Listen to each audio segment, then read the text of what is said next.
नमस्कार साथियों, believer law में स्वागत है। कल ट्रेवलिंग में होने के कारण त्यौहार है तो घर आना पड़ता है, इस कारण क्लास नहीं हो पाई थी। आज रक्षाबंधन को अर्ली मॉर्निंग में क्लास रिकॉर्ड कर रहा हूँ ताकि आप लोगों की क्लास कंटिन्यूटी मेंटेन रहे। हम भी हमारी तरफ से प्रयास करते हैं, पर आप जानते हो कि कई प्रकार की अलग अलग लाइबिलिटीज होती है, तो कई बार नहीं हो पाती, तो बी एडजस्ट, ठीक है। बाकी हम भी हमारी तरफ से बेस्ट करने का प्रयास करते हैं। धारा 21 हो सकता है, ये जो एक धाराएं पढ़ा रहा हूँ सिविल नेचर की धाराएं हैं और आपके सिलेबस का पार्ट ना हो तो कोई बात नहीं, आप स्किप कर दो, अगली क्लास देख लेना। पर मैं एक साथ पढ़ाना चाहता हूँ ताकि ना केवल एपीओ के लिए आगामी और भी वैकेंसियाँ, चाहे आप जेलो आएंगी, रिको वगैरह अलग अलग डिपार्टमेंट में, इलेक्ट्रिसिटी में, या फिर आरजीएस आएगी, उनमें भी ये क्लास कंटिन्यू काम आ जाए मेंस के पर्पज से। क्योंकि एक एक क्लास में हम दो तीन धाराओं को डिटेल्स में डील कर रहे हैं, तो वहाँ आपको हेल्पिंग होगी। इसलिए मैं चाहता हूँ कि पूरा सिलेबस एक साथ पढ़ाया जाए। स्वीकृति हमने पढ़ी थी, कोई मौखिक, दस्तावेजी या इलेक्ट्रॉनिक रूप से अंतर्विष्ट कथन होते हैं जो विवादक तथ्य या सुसंगत तथ्य के बारे में कोई अनुमान इंगित करते हैं। तो उन स्वीकृतियों को उन्हें करने वाले व्यक्तियों के विरुद्ध या उनके द्वारा उनकी ओर से साबित किया जाना। स्वीकृति जो भी व्यक्ति करता है हमेशा उसके विरुद्ध ही उसको साबित किया जाता है। मैं कहता हूं कि मैंने ए नामक व्यक्ति से 500 रुपए उधार लिए थे, तो ये स्टेटमेंट मेरा एक लाइबिलिटी क्रिएट कर रहा है कि मुझे अब 500 रुपए चुकाने पड़ेंगे। मैंने ये बात एडमिट की है, स्वीकृति की है, तो मेरे अगेंस्ट इसको काम में लिया जाएगा। अब मैं कहता हूं कि मैंने बी नामक व्यक्ति को 500 रुपए दिए थे, तो ये क्या हो रहा है, मेरे पक्ष में ये चीज डिसाइड हो रही है, क्योंकि 500 रुपए अब बी नामक व्यक्ति मेरे को देगा मेरे स्टेटमेंट के आधार पर, तो मेरे पक्ष में इसको काम में नहीं लिया जा सकता। जो भी स्टेटमेंट आप एडमिशन के रूप में कह रहे हो वो उस व्यक्ति के विरुद्ध ही काम में आएगा, उसे अपने पक्ष में साबित नहीं कर सकता। जैसे मैंने कहा कि ये प्रॉपर्टी मेरे पिताजी की है, अब मेरे पिताजी की है और मुझे हेरिडिटी में, आनुवंशिकता में अपने पिता से जो पुत्र को संपत्ति प्राप्त होती है उसमें यह संपत्ति प्राप्त हुई है, ठीक है। एक तो ये थिंग्स हो गया। दूसरा, मैं ये कहता हूं कि ये प्रॉपर्टी मेरे पिता की नहीं है, मैंने मेरे पिता के नाम से इसके जाली कागज बनवा के इस प्रॉपर्टी को प्राप्त किया। तो यहाँ क्या बात प्रूफ हो रही है कि जो प्रॉपर्टी के रिगार्डिंग में बात कर रहा हूँ वो मेरे पिताजी की नहीं है, मैंने जाली कागज से अपने लिए बनाई। तो ये बात जो मैं कह रहा हूँ कि जाली कागज से मैंने अपने नाम करवाई सारा कुछ, ये मेरे अगेंस्ट है, क्योंकि मैं अपने हित के विरुद्ध कथन कर रहा हूँ। तो स्वीकृति अगर कोई व्यक्ति कर रहा है और वो उसके विरोध में है, जो व्यक्ति स्वीकृति कर रहा है उसके विरुद्ध में है वो, तो काम में ली जा सकती है, उसके पक्ष में साबित नहीं की जा सकती। पक्ष में साबित करने के लिए 3 कंडीशन है, 3 स्थिति में उसके पक्ष में साबित कर सकता है। ये 3 कंडीशंस क्या क्या होंगी उन पर चर्चा करेंगे अलग से, ठीक है। तो स्वीकृतियां उन्हें करने वाले व्यक्ति और उसके हित प्रतिनिधि के विरुद्ध सुसंगत है। क्या बात कर रहा है कि उसके अगेंस्ट ही एडमिशन को काम में ले सकते जो व्यक्ति एडमिशन कर रहा है, और उनके अगेंस्ट उसको प्रूव किया जा सकेगा, साबित किया जा सकेगा। किंतु उन्हें करने वाले व्यक्ति द्वारा या उसकी ओर से या उसके हित प्रतिनिधि द्वारा निम्न अवस्थाओं के सिवाय उन्हें साबित नहीं किया जा सकेगा। किंतु क्या कह रहा है कि उसकी ओर से या उसके रिप्रेजेंटेटिव की ओर से इन 3 दशाओं के अलावा खुद के पक्ष में साबित नहीं किया जा सकेगा। तो ये 3 स्थिति हैं जहां वो व्यक्ति खुद के पक्ष में साबित कर सकता है, अन्यथा स्वीकृति उसे करने वाले व्यक्ति के अगेंस्ट ही काम में ली जाती है। ये 3 परिस्थितियां कौन कौन सी पढ़ते हैं। पहली परिस्थिति क्या कह रही है, कोई स्वीकृति उसे करने वाले व्यक्ति द्वारा या उसकी ओर से तब साबित की जा सकेगी जब वह इस नेचर की है, इस प्रकृति की है कि यदि उसे करने वाला व्यक्ति मर गया होता तो वह अन्य व्यक्तियों के बीच धारा 32 में सुसंगत होती। धारा 32 बात करता है मृत्युकालिक कथन की। क्या बात करता है, मृत्युकालिक कथन, डाइंग डिक्लेरेशन जिसको बोलते हैं। अगर वह व्यक्ति जिसने वो संस्वीकृति की है आज की डेट में वो मर गया होता तो धारा 32 में क्या इसको मृत्युकालिक कथन के रूप में काम में नहीं लेते? कि बिल्कुल लेते।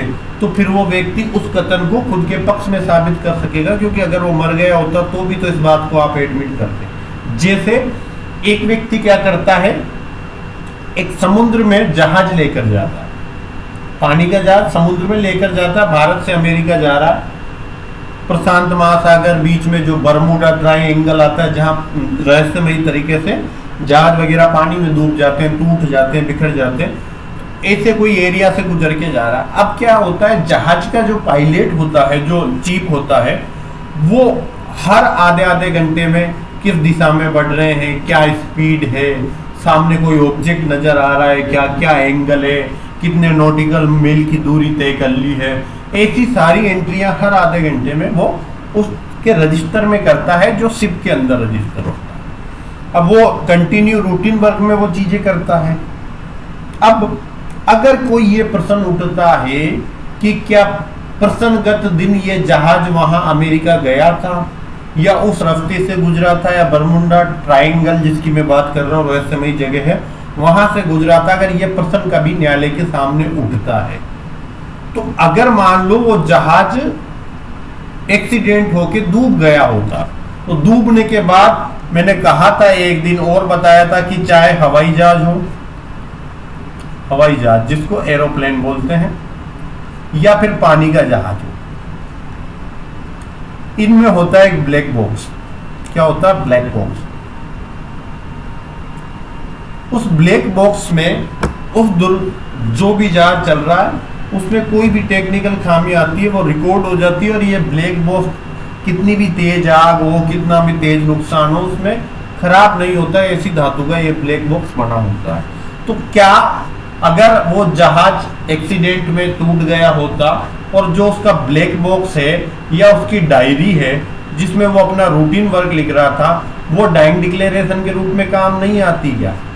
जैसे वो कहता है, मान लो पायलट कहता है कि मुझे मेरे को पायलट ने या मेरे सीनियर ने कहा है कि इसको दक्षिण दिशा में ले जाने की जगह पूर्वी दिशा में ले जाया जाए, तो उसने वो बात नोट की कि मैं अपने सीनियर के ऑर्डर से दक्षिण की जगह दिशा की जगह पूर्वी दिशा में इसको मोड़ रहा हूँ, और पूर्वी दिशा में जाने के कारण वो एक्सीडेंट हुआ और खत्म हो गया। तो डायरी में जो उसका स्टेटमेंट है कि दक्षिण की जगह उसने पूर्व में मोड़ा, अब वो जहाज एक्सीडेंट हो गया, वो व्यक्ति मर गए, तो उस व्यक्ति का स्टेटमेंट कि वो जहाज दक्षिण की जगह पूर्वी दिशा में ले जाया गया, किस सीनियर ऑफिसर को, जिसने फोन पे इंस्ट्रक्शन दिया होगा उसको कि आप पूर्व दिशा में ले जाओ, इसको दक्षिण में मत ले जाओ। तो डायरी में लिखा हुआ स्टेटमेंट उनके मरने के बाद डाइंग डिक्लेरेशन में काम में आता। तो वो व्यक्ति कह रहा है कि आज मैं जहाज में सफर करके जिंदा आ गया, अगर मैं मर गया होता तो क्या आप स्टेटमेंट को सेक्शन 32 में काम में नहीं लेते? कोर्ट कहता है बिल्कुल लेते, आप मर गए होते तो डाइंग डिक्लेरेशन होता। तो फिर आज ये मेरे पक्ष में भी लिया जा सकता है कि मैंने वो जहाज पूर्वी दिशा में इसलिए मोड़ा था।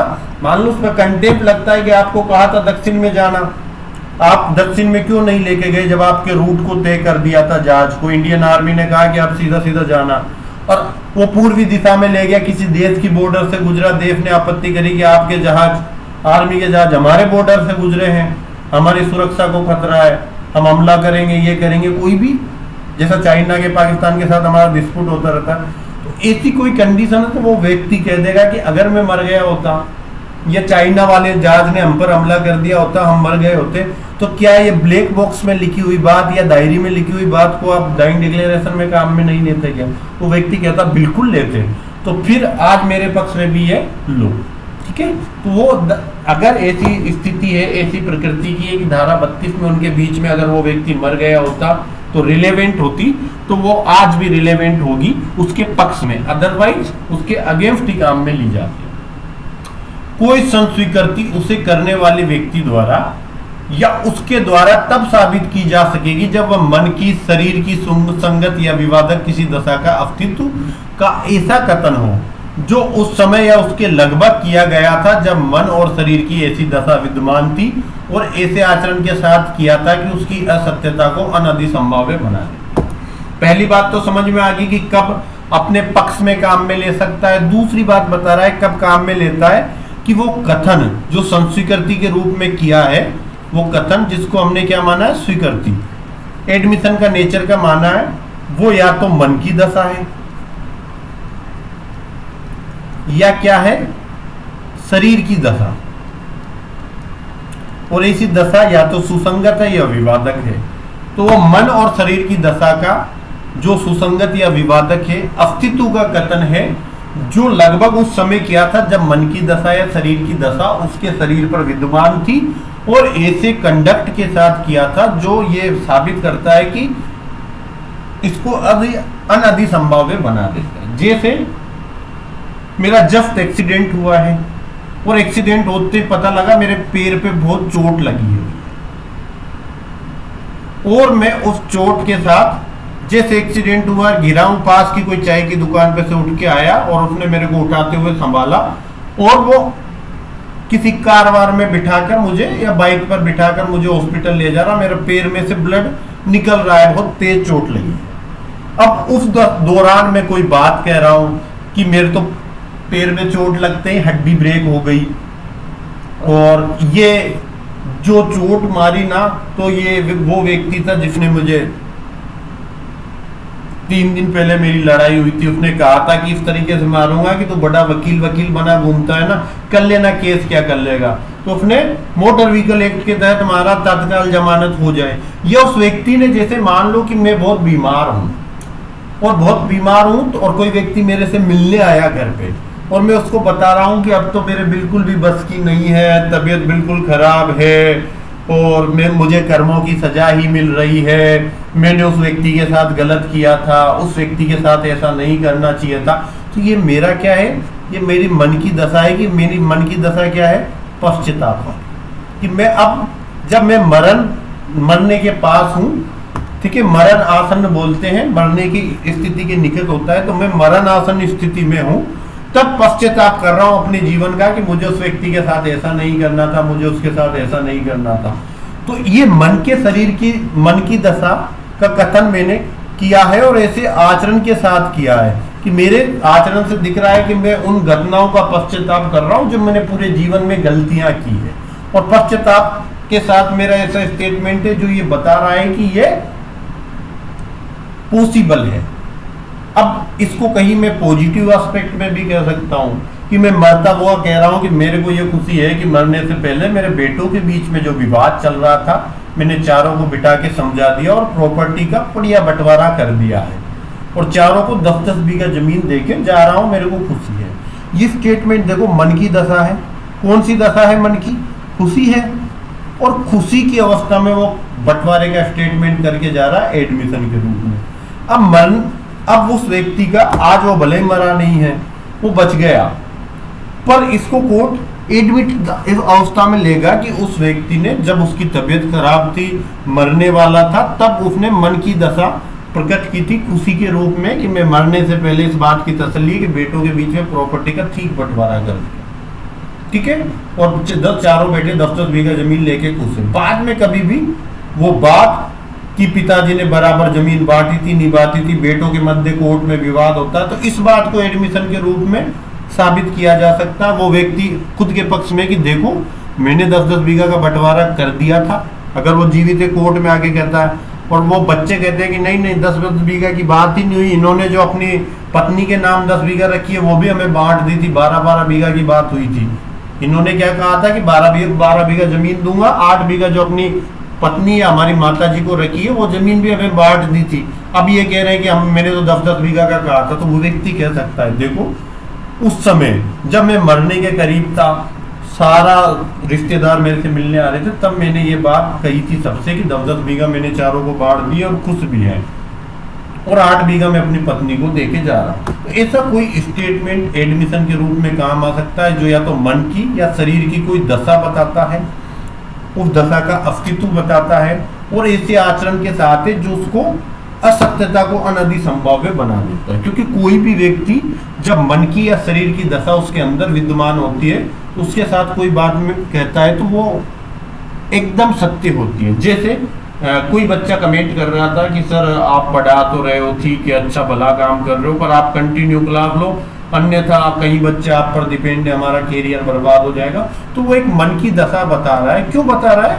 क्योंकि उसको पता है कि कहीं ना कहीं वो पेड क्लासें नहीं ले पा रहा, जो महंगी क्लासें हैं 22-25 30 हजार 40 हजार जिनकी फीस है, और वो टोटली डिपेंडेंट लीवर लो पे। तो वो मन की दशा बता रहा कि सर मेरे पास आपके सिवा कोई ऑप्शन नहीं है और आप कंटिन्यू क्लास लो, अन्यथा मेरा बड़ा नुकसान हो जाएगा। ये मन की दशा प्रदर्शित कर रहा है, और उसका वो स्टेटमेंट कि वो मेरे प्रति ये था वो था, वो बाद में कभी मैं ये बात कहता हूँ कि नॉन सीरियस स्टूडेंट है तो वो साबित कर सकता है कि मैं नॉन सीरियस होता तो सर ये इतने सारे जो कमेंट करता था वीडियो के नीचे नहीं करता संभव है। तो ये चीजें कहीं ना कहीं एडमिशन के नेचर में आ सकती। तीसरा, कोई स्वीकृति उसे करने वाले व्यक्ति या द्वारा या उसकी ओर से साबित की जा सकेगी। कब? यदि वह स्वीकृति के रूप में तो नहीं पर अन्यथा सुसंगत। मान लो स्वीकृति के रूप में तो रिलेवेंट नहीं है, पर सेक्शन 11 में प्ली ऑफ एलिबी के रूप में सुसंगत है। जैसे मैंने कोई बात कही कि मैं तो उस दिन अमेरिका था और मेरी तो डोनाल्ड ट्रंप की रैली में कोई कोऑर्डिनेशन का कार्यक्रम था और वहां पर मुझे कोई इंडिया की जनता के पक्ष में एक माहौल बनाना था, ऐसा कोई कार्यक्रम था। तो प्ली ऑफ एलिबी मैंने जो ये स्टेटमेंट दिया, ये मान लो कि आप स्वीकृति के रूप में भी काम नहीं आ रहा था, पर अन्यथा सुसंगत है, प्ली ऑफ एलिबी के रूप में आ सकता है। या अन्यथा और कहां पर सुसंगत हो सकता है? सेक्शन 6 में रेफ जेफ्टे के रूप में हो सकता है कि मैं तो वहीं उपस्थित था, मैं तो उस दिन सुबह 8 बजे से 10 बजे तक चौराहे पे बैठ के उसका इंतजार कर रहा था, तो उसी समय घटना हुई। तो ये मेरा स्टेटमेंट एडमिशन की कोटि में नहीं भी है, पर किस लिए? क्योंकि मैं उस चौराहे पे बैठा था जहां घटना हुई, तो कहीं ना कहीं उस घटना को मैंने देखा होगा, उससे मेरी रिलेवेंसी है। या सेक्शन 8 में सब्सिक्वेंट कंडक्ट के रूप में रिलेवेंट है। सेक्शन 14 में मन की शरीर की कोई सुसंगत दशा, या धारा 9 में कोई तत्वों का स्पष्टीकरण करने के लिए। तो अगर वो स्वीकृति के रूप में तो नहीं, पर अन्यथा अगर सुसंगत है तो उसके पक्ष में साबित की जा सकती है। तो 3 चीजें, या तो सेक्शन 32 में रिलेवेंट होता, या मन की या शरीर की कोई दशा उस समय जब मन की शरीर की ऐसी दशा उस व्यक्ति के पास विद्यमान थी, और ऐसे आचरण के साथ उसने वो स्टेटमेंट किया था जो उसकी असत्यता को अनादि संभाव्य बना देता है कि वो ऐसा तो हो ही नहीं सकता। अनादि संभाव्य का मतलब है कि पॉसिबल ही नहीं है, इम्प्रोबेबल बना देता है। ठीक है, दृष्टांत है, मैं दृष्टांत पे चर्चा करता हूं कि कौन सा दृष्टांत देखना चाहिए हमें।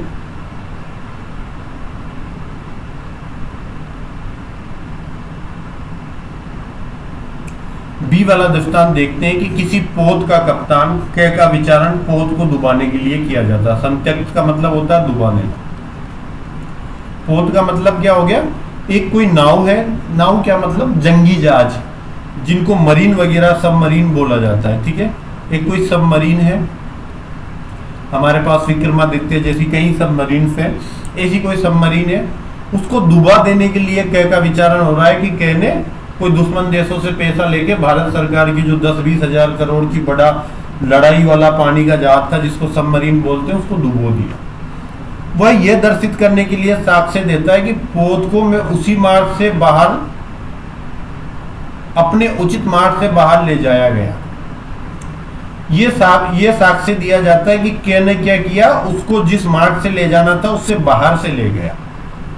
अब यहां पर यह स्टेटमेंट कि क अपने कारोबार के मामूली अनुक्रम में रखी गई पुस्तक पेश करता है, जिसमें यह लिखा हुआ है, जिसके बारे में अभी कथित है कि वह दिन प्रतिदिन उस डायरी में सारे स्टेटमेंट लिखते हैं, और उससे यह उपदर्शित होता है कि पोत को उचित मार्ग से बाहर नहीं ले जाया गया। ए से बी वाले मार्ग पर कोई जहाज जाना था, ये पानी का जहाज था। ठीक है, और ये ए से बी मार्ग पर ही जाना था। इस पर आरोप है कि इसने इस जहाज को डुबो दिया और ये रोंग रास्ते से ले गया था, यहाँ से ले गया था ताकि डुबो दे। अब वो कहता है कि जो डायरी हम ले जाते वक्त मेंटेन करते हैं, जिस रूट से जाते हैं, हर आधे घंटे में उसकी एंट्री करते हैं, तो ये डायरी में ये सारा लिखा हुआ है, और देख लो कहीं भी उचित मार्ग से बाहर नहीं ले जाया गया। कई कथनों को अपने पक्ष में साबित कर सकेगा, क्योंकि अगर आज ये मर गया होता तो ये धारा 32 में भी रिलेवेंट होते हैं, उस डायरी के स्टेटमेंट या ब्लैक बॉक्स के स्टेटमेंट। बाकी आप इनकी ये चीज सेक्शन का कोई बाकी दृष्टांत भी पढ़ेंगे तो आपको आराम से समझ हो जाएगा।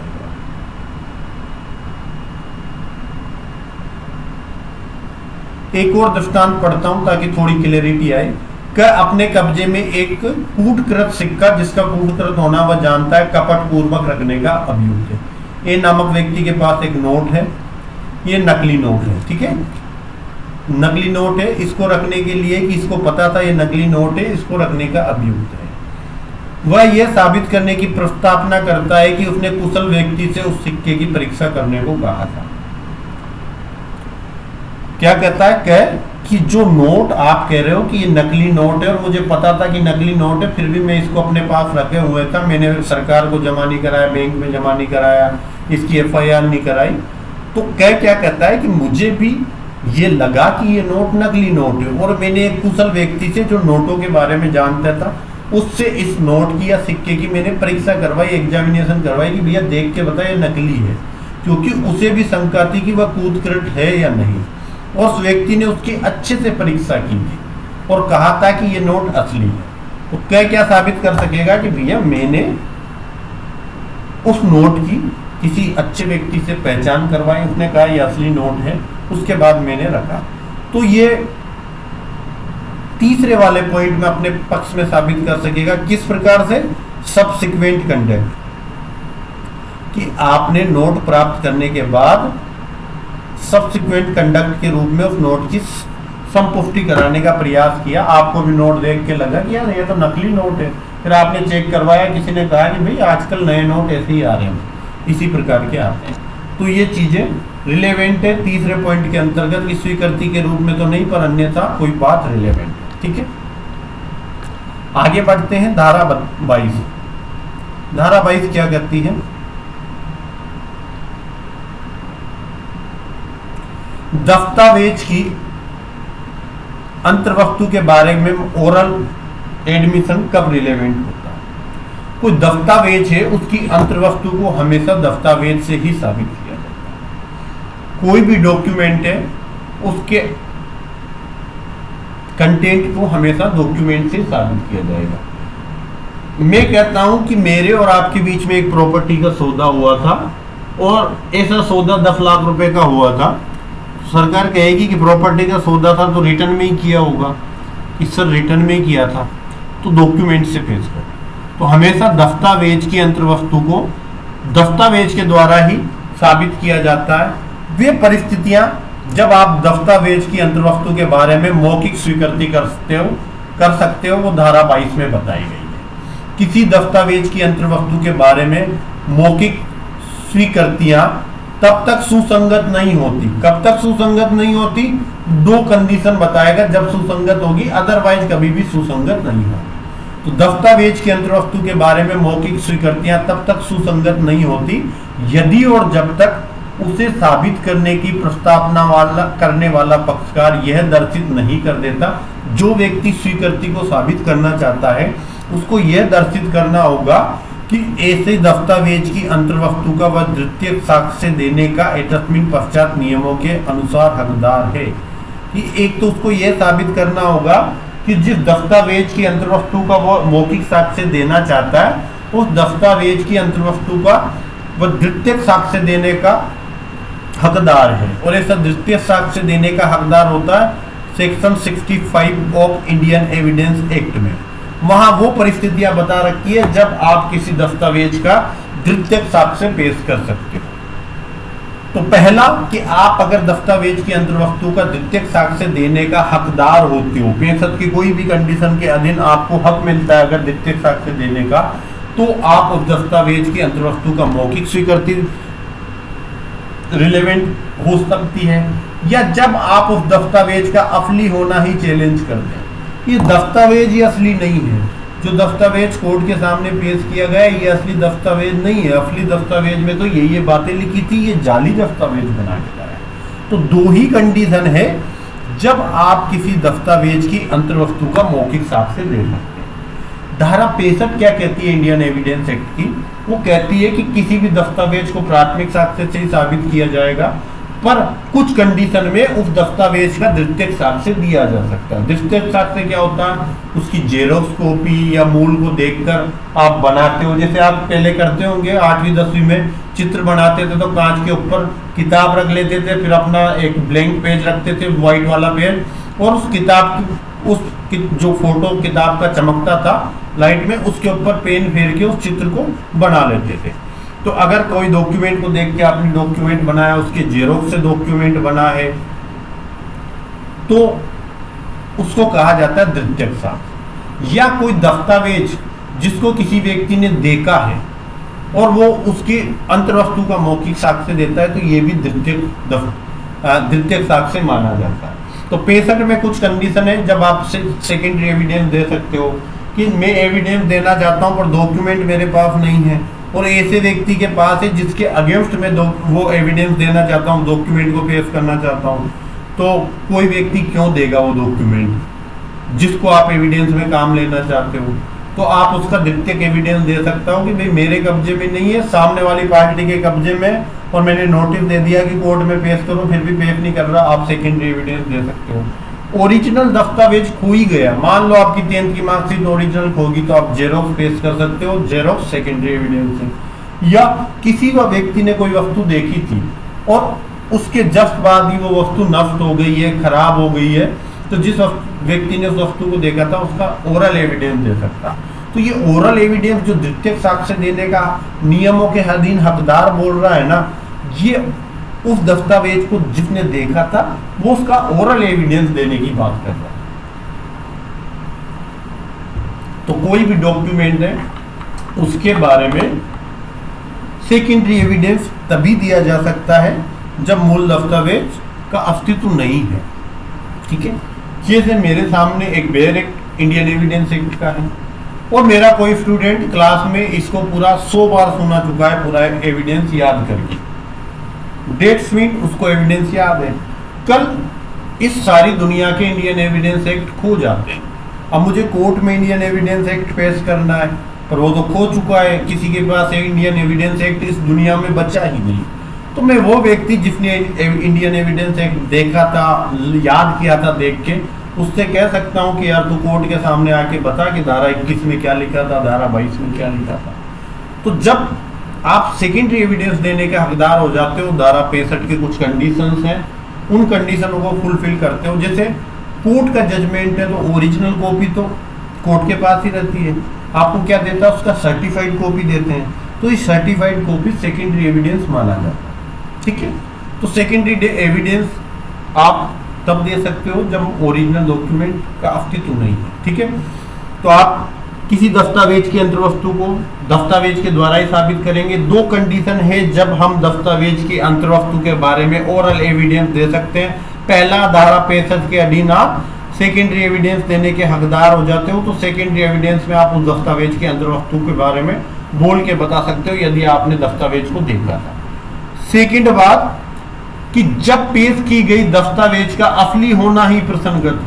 जब कोर्ट के सामने ये मामला है कि क्या दस्तावेज क्या दस्तावेज ही ओरिजिनल नहीं है, कोई मार्कशीट पेश करता है कि ये मैं 10वीं की मार्कशीट में चैलेंज करता हूं कि ये व्यक्ति की ये 10वीं की मार्कशीट है ही नहीं, इसने तो 2008 में 10वीं करी थी और ये मार्कशीट 2011 की है, तो ये जाली दस्तावेज है।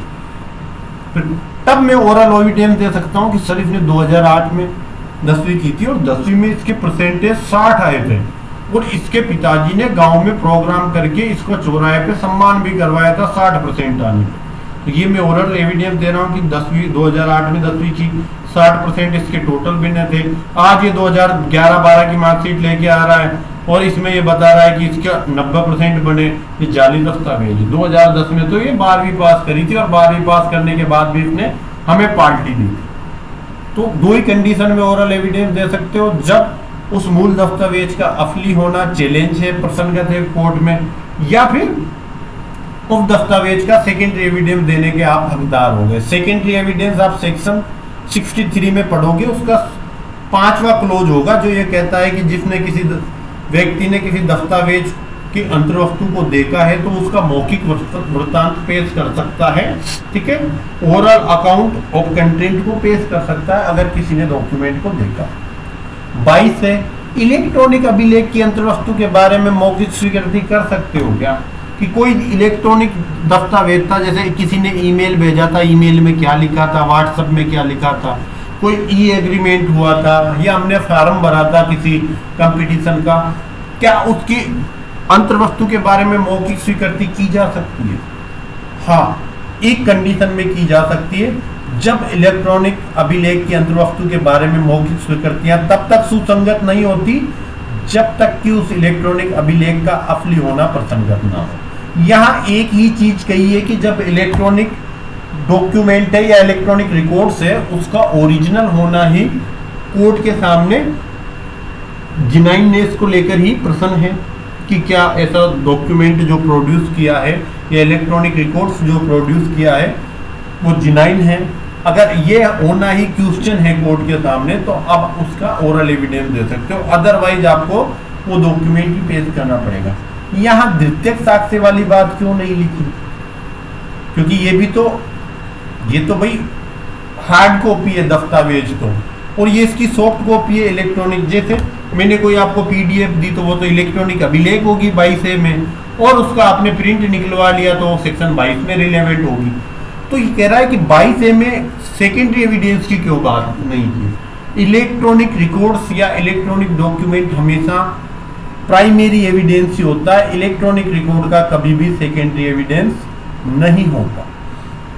आपने कोई मैंने पीडीएफ भेजी, आप उसको 50 बार कॉपी कर लो, 100 बार कॉपी कर लो, उसको ओरिजिनल पीडीएफ ही माना जाता है, क्योंकि उसका कभी प्राइमरी सेकेंडरी नहीं होता। इसलिए इलेक्ट्रॉनिक एविडेंस का आप ओरल एडमिशन तभी कर सकते हो जब उसका ओरिजिनल होना या जिनाइन होना ही कोर्ट के सामने टू बी क्वेश्चन है। धारा 23 क्या बात करती है? धारा 23 क्या बात करती है, इस पर बात करते हैं। सिविल मामलों में स्वीकृति कब सुसंगत होती है? सिविल केस में एडमिशन कब रिलेवेंट होता है? सिविल मामलों में कोई भी स्वीकृति सुसंगत नहीं है।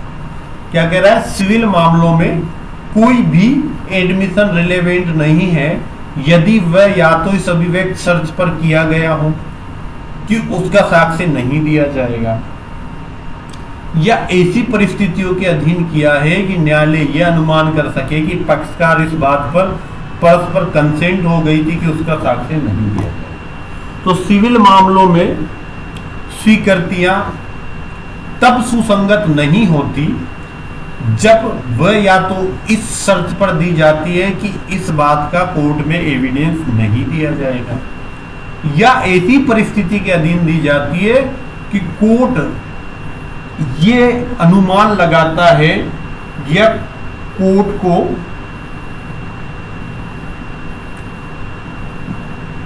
यह अनुमान है, किसी मामले में यह विश्वास है कि दोनों पक्षकार इस बात पर सहमत हो गए थे कि इसका एविडेंस नहीं दिया जाए। तो in a civil case no admission is relevant if it is made either upon an express condition that evidence of it is not to be given or under circumstances from which the court can infer that the party agree together that evidence it should not be taken। तो civil मामलों में स्वीकृतियां सुसंगत ही होती है, दो ही मामलों में सुसंगत नहीं होती जब या तो इस एक्सप्रेस शर्त पर दी गई है, कोर्ट के सामने ये शर्त थी, या आप दोनों पक्षकारों ने ये बात रिटर्न में नोट कर दी थी, कंडीशन डाल दी थी कि जो बात मैं कह रहा हूँ, एडमिट कर रहा हूँ, ये एविडेंस के रूप में कोर्ट में नहीं दी जाएगी। तो अगर आपने इस अभिव्यक्त शर्त पर कोई बात एडमिट की है कि वो कोर्ट के सामने नहीं दी जाएगी एविडेंस के रूप में, तो वो रिलेवेंट नहीं होगी। या फिर कोर्ट को उस मामले की परिस्थितियों के अनुसार यह लगता है कि दोनों पार्टी इस बात पर सहमत हो गई थी कि उसका साक्ष्य नहीं दिया जाना चाहिए, तो क्या होगा? वो रिलेवेंट नहीं होगी, अदरवाइज स्वीकृतियां हमेशा रिलेवेंट होता है। स्पष्टीकरण, इस धारा की कोई भी बात बैरिस्टर, प्लीडर, अटर्नी, वकील, 4 कैटेगरी होती है लॉ करने के बाद। बैरिस्टर होता है इंग्लैंड में। सिविल मामलों में कोई एडवोकेट होता है, उसको प्लीडर बोला जाता है। ठीक है, सिविल मामलों में जो एडवोकेट होता है उसको क्या बोला जाता है? प्लीडर। बैरिस्टर होता है इंग्लैंड में जो वकील होता है वो बैरिस्टर। महात्मा गांधी को बैरिस्टर की उपाधि मिली थी। तो जैसे हम एडवोकेट बन जाते हैं, बार काउंसिलिंग में रजिस्टर्ड हो गए, AIB का एग्जाम पास कर लिया, देन यू बिकम एडवोकेट। तो इंग्लैंड में ऐसे आप बैरिस्टर की उपाधि प्राप्त करते हो। कुछ LLB करने के बाद, एग्जाम पास करने के बाद, एक एग्जाम पास करके बैरिस्टर बन जाते हो। प्लीडर आप सिविल मामलों में होते हो। अटर्नी जानते हो ना, जब आप सरकार का प्रतिनिधित्व करते हो, अटर्नी जनरल ऑफ इंडिया। ऐसे एडवोकेट का ये एक रूप होता है अटर्नी, जब आप किसी बड़े ओहदे पर होते हो, बड़े पद पर होते हो और किसी पार्टी को रिप्रेजेंट कर रहे हो तो उसके अटर्नी कहलाते हो। सरकार को रिप्रेजेंट करना, बड़ी कंपनियों को रिप्रेजेंट करना, ऐसी पोस्टों पे अटर्नी लगती है, जैसे attorney general of India, article 76 of constitution. और फोर्थ, वकील, जो इंडिया में आमतौर पर हम कहते हैं वकील हूँ, एडवोकेट हूँ। तो चार कैटेगरी की इस धारा की कोई बात, बैरिस्टर, प्लीडर, अटर्नी, वकील, चारों एक ही व्यक्ति होता। ठीक है, को कोई ऐसी बात का एविडेंस देने का छूट देने वाली नहीं समझी जाएगी जिसका साक्ष्य देने के लिए धारा 126 के अधीन उसे विवश किया जा सकता है। कि अगर धारा 126 में किसी बात का एविडेंस देने के लिए किसी व्यक्ति को विवश किया जा सकता था, बाध्य किया जा सकता था, तो उसको छूट देने के लिए ये धारा किसी को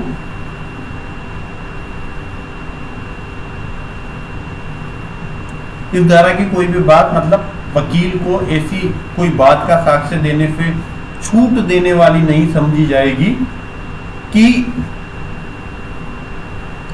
जिसका साक्ष्य देने के लिए 126 में उसको विवश किया जा सकता। तो 126 क्या कहती है कि आपने अपने वकील को, जब आप उसको वकील के रूप में नियोजित करते हो, कोई बात बताई है। ठीक है, जब आपने किसी को एडवोकेट हायर किया और कोई बात बताई, क्यों? क्योंकि आपने उसको वकील कर लिया। वकील और डॉक्टर को सारी बातें बतानी पड़ती है, तो उस बात को देने के लिए, उसका बात का साक्ष्य देने के लिए उसको विवश नहीं किया जा सकता। तो यहाँ कह रहा है कि ये धारा उसको ऐसी कोई बात का एविडेंस देने से छूट देने वाली नहीं मानी जाएगी जो धारा 126 में उसको विवश किया जा सकता है। कोई स्पष्टीकरण ज़्यादा काम का नहीं है, एज इट इज 2 लाइनें हैं, रट कर लिख कर आ जाओ। ठीक है, प्रतिकूल प्रभाव डाले बिना संसूचना, इसकी धारा को पूछा जाता है कि इंडियन एविडेंस एक्ट की कौन सी ऐसी धारा है जिसका संबंध प्रतिकूल प्रभाव डाले बिना संसूचना से। किससे है? प्रतिकूल प्रभाव डाले बिना संसूचना।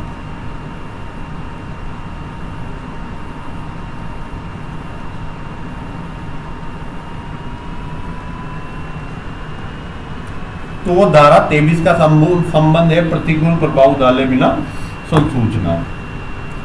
अब धारा 24, 25, 26, 27, 4 धाराएं, हालांकि 24 से 30 तक का बंच बनता है जो कन्फेशन का है, और मैं इसको एक ही क्लास में लूंगा, धारा 24 से लेकर 30 तक। ऐसा इसलिए कि सबसे इंपॉर्टेंट अगर इंडियन एविडेंस एक्ट में कोई सेक्शन है तो या तो धारा 32 है जो क्रिमिनल नेचर से, जिसकी आप तैयारी कर रहे हो APO की, क्रिमिनल नेचर से एडवोकेट के लिए या सरकारी एडवोकेट जिसको APO बोला जा रहा है उसके लिए इम्पोर्टेंट है। तो धारा 24 से लेकर 30 कन्फेशन, जब कोई अभियुक्त किसी अपराध को किए जाने के लिए स्वीकार करता है कि मैंने वो अपराध किया था, या वो सभी तथ्य स्वीकार करते हैं जिनसे अपराध बनता है, तो उसको कन्फेशन कहते हैं। तो कोई व्यक्ति अपराध स्वीकार कर रहा है तो धारा 24 से 30 तक के प्रोविजन उसको लागू होंगे। या फिर धारा 32, कोई व्यक्ति मरते वक्त कोई स्टेटमेंट दे गया तो उसको डाइंग डिक्लेरेशन कहते हैं। और जब आप मेंस का एग्जाम लिखते हो, चाहे जज का हो, RJS का, या फिर आप APO का, PP का, तो ऑल इंडिया, ना केवल राजस्थान, ऑल इंडिया में अल्टरनेट में पूछा जाता है ये क्वेश्चन। क्या? एक बार तो आपसे क्या पूछेंगे धारा 24 से लेकर 27 पूछेंगे और एक साल आपसे धारा 32 पूछेंगे। जैसे इस साल अगर ये पूछ लिया इस बार की एपीओ में, तो अगली बार की एपीओ में धारा 32 पूछेंगे। अगर इस बार धारा 32 पूछा है, अगली बार धारा 24 आता है। ऐसा क्वेश्चन जो फिक्स आता है धारा 24 से 27 और धारा 32 अल्टरनेट में आता है। आरजीएस की प्रिपरेशन वाला भी कोई व्यक्ति वीडियो देख रहा है तो लॉक कर लेना कि इस बार भी पूछा जाएगा या तो धारा 24 से 27 या धारा 32। तो आज के लिए इतना ही। मैं कल ट्रेवलिंग में होऊंगा, फिर भी मैं पहले क्लास रिकॉर्ड करूंगा, अपलोड करूंगा उसको, उसके बाद ही ट्रेन में बैठकर ट्रेवलिंग कर कर अपने प्रोफेशनल प्लेस पे पहुंचूंगा जहां से मैं रेगुलर अपना जीवन जीता हूँ, अपनी प्रोफेशनल लाइफ जीता हूँ। तो थैंक यू सो मच। आज के लिए इतना। इंग्लिश वाले एक बार रीड आउट कर लेना लैंग्वेज को। एक कोई गर्ल्स है, मेरे को नाम पता नहीं, वो कहती है थोड़ा इंग्लिश में शब्द बोलो। मैं इंग्लिश में ही पढ़ाऊंगा नेक्स्ट क्लास में, साथ में इंग्लिश हिंदी दोनों में ही पढ़ाऊंगा। आज there was no available PDF और यहाँ थोड़ा इंटरनेट का इशू रहता है, ठीक है। गांव थोड़ा बैकवर्ड एरिया में है, तो किसी प्रॉपर वाईफाई प्लेस पे जाकर, जहाँ पर वाईफाई लगा हुआ है किसी सरकारी ऑफिस में, वहाँ जाकर इसको क्लास को अपलोड करके आना पड़ता है। तो मेरे पास कोई प्रॉपर पीडीएफ थी नहीं, इस वजह से मैं ले नहीं पाया। Thank you so much. मिलते हैं कल फिर।